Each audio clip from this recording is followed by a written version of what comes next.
I care about climate justice and a living planet. But I've learned that you are never too small to make a difference. You say you love your children above all else, and yet you are stealing their future in front of their very eyes. 15-letna Greta iz Švedske je nagovorila zbrane na podnebni konferenci v Katovicah. Tam so sredi decembra dosegli dogovor o pravilih, s katerimi bomo poskrbeli, da se temperatura na Zemlji ne bo dvignila za več kot 2 stopinji Celzija.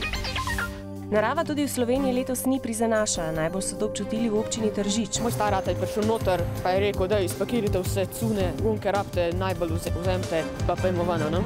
Jaz sem pač vzel vsaj za šolo, pa za cune, pa sem šel ven. Na predčasnih parlamentarnih volitvah smo dobili novo vlado, ki jo vodi premier Marjan Šarec. Volivci smo jeseni izbrali tudi župane v 212 občinah in predstavnike občinskih svetih. Zaradi protestov javnega sektorja vam je 2-krat odpadel pouk.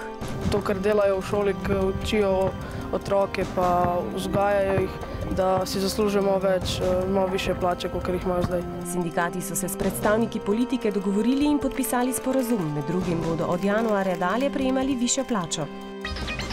Bolj nasilni pa so bili protesti tako imenovanih rumenih jopičev v Franciji, saj si ljudje želijo boljšega življenja. Na Madžarskem protestirajo, ker je vlada sprejela zakon, po katerem bodo delavci lahko delali tudi po 2 uri na dan oziroma 6 dni na teden več.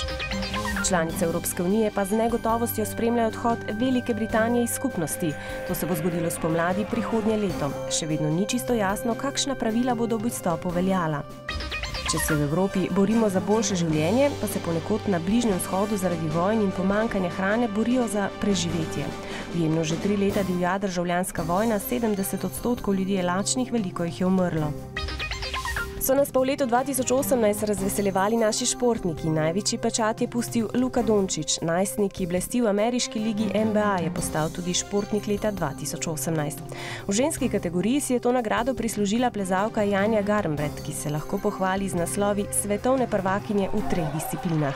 Na bele strmine se je po poškodbi zelo uspešno vrnila tudi Ilka Štuhec, ki že zbira odličja zlatega sijaja.